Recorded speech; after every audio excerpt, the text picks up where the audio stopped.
تم آسماں کی بلندی سے جلد لوٹ آنا، ہمیں زمین کے مسائل پر بات کرنی ہے۔ گزرتا وقت بتائے گا کون مخلص تھا، اس لیے ہمیں تم سے شکایتیں نہ رہیں۔ حدیث پاک ہے، آقا ارشاد فرماتے ہیں، من حسن اسلام المرء ترکہ ما لا یعنی، کسی بھی انسان کے اسلام کا حسن یہ ہے کہ وہ ہر اس چیز کو چھوڑ دے جس کا کوئی مقصد مطلب معنی نہ ہو۔ ظاہر سی بات ہے، ہم یہاں سب بیٹھے ہیں تو آپ سے سوال کر لیا جائے تو اپنے سوال کا خود سے جواب بعد میں دینا۔ پہلے آقا نامدار مدینے کے تاجدار کے صحابیوں کا وہ حلقہ یاد کریں کہ حضرت معاویہ رضی اللہ تعالی عنہ ارشاد فرماتی ہیں کہ صحابہ کرام مسجد نبوی کے اندر ایک حلقہ بنائے ہوئے بیٹھے تھے، تو آقا دو عالم صلی اللہ تعالی علیہ وسلم اپنے حجرے سے تشریف باہر لائے اور ارشاد فرمایا، ما اجلسکم، تم کیسے بیٹھے ہو؟ آپ سے پوچھ لیا جائے تو آپ کہیں گے کہ ہم ایسے ہی بیٹھے ہیں، کوئی تو یہ کہتا ہے کہ ٹائم پاس کر رہے ہیں۔ میرے عزیزوں، اور بعض بار تو لوگ ایسے جواب دیتے ہیں، اس طرح بھی خطرناک جواب دیتے ہیں۔ میرے عزیزوں، ہم اس دنیا میں ٹائم پاس کرنے کے لیے نہیں آئے، بلکہ اپنی زندگی کے ایک ایک لمحے کو قیمتی بنانے کے لیے دنیا میں آئے ہیں۔ میرے عزیزوں، ہم مسافر ہیں، ایک ٹارگٹ ہے ہمارا، ایک منزل ہے، ایک مقصد ہے۔ اللہ تبارک و تعالیٰ نے ہمیں پیدا کیا، کیوں پیدا کیا؟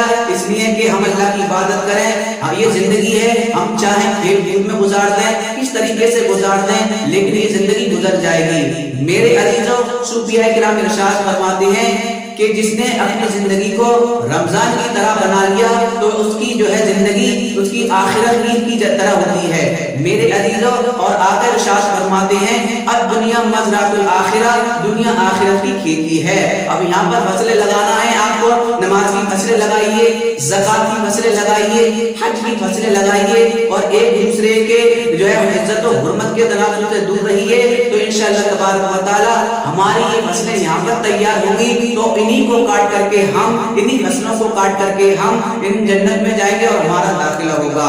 میرے عزیزوں، حضرت نوح علیہ السلام نے ایک بڑھیا کو روتے ہوئے دیکھا تو ارشاد فرمایا، یہ بڑھیا کیا مصیبت ٹوٹ گئی؟ تو اس بڑھیا نے کہا کہ اللہ کے نبی حضرت نوح، میرا 3 سال کا جوان لونڈا ختم ہو گیا۔ تو حضرت نوح علیہ السلام نے اس بڑھیا کو تسلی دینے کے سبب پوچھا، ایک بڑھیا اگر تو اس امت میں ہوتی جن کی عمریں 60-70 سال کی ہوئی تو کیا کرتی؟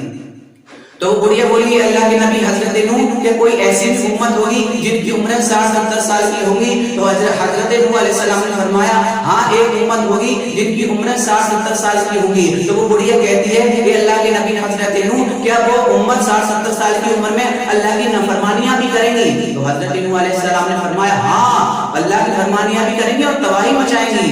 تو پھر وہ بڑھیا بولی، اے اللہ کے نبی حضرت نوح علیہ السلام، کیا وہ امت 60-70 سال کی عمر میں ایک دوسرے کی جان بھی لے لیں گے، ایک دوسرے کی جان کے دشمن بھی ہو جائیں گے؟ تو حضرت نوح علیہ السلام نے فرمایا، ہاں وہ ایک دوسرے کی جان کے دشمن بھی ہوں گے، خون خرابے بھی کریں گے، قتل بھی کریں گے۔ تو وہ بڑھیا کہنے لگی، اے اللہ کے نبی حضرت نوح، کیا وہ لوگ اتنی ساری عمر میں، 60-70 سال کی عمر میں، وہ امت جو ہے گھر بھی بنائے گی؟ تو حضرت نوح علیہ السلام نے فرمایا، ہاں وہ امت بلڈنگیں بنائے گی۔ تو وہ بڑھیا کہتی ہے، اللہ کے نبی حضرت نوح علیہ السلام، اگر میں اس امت میں ہوتی اور میری عمر 60-70 سال کی ہوتی تو میں اتنی عمر جو ہے ایک پیڑ کے نیچے اللہ تبارک و تعالیٰ کو سجدہ کر کے گزار دیتی۔ اللہ اکبر۔ میرے دوستو، ہم نے اپنے گناہوں کا حسد کا مرکز بنا کر کے، اپنے گناہوں کی آزمائش بنا کر کے، اپنے دل کو مردہ کر کر کے ہم اللہ کے حضور حاضر ہوں گے تو کیا جواب دیں گے؟ میرے آقا صلی اللہ تعالیٰ علیہ وسلم ارشاد فرماتے ہیں کہ عقل مند ہوشیار وہ ہوتا ہے جو یہ حساب کتاب لگاتا رہے کہ دنیا میں کمایا کتنا ہے اور کھویا کتنا ہے، اور مر جانے کے بعد میں جن چیزوں کی ضرورت پیش آنا ہے اس کو اپنی زندگی میں کتنا حاصل کیا ہے۔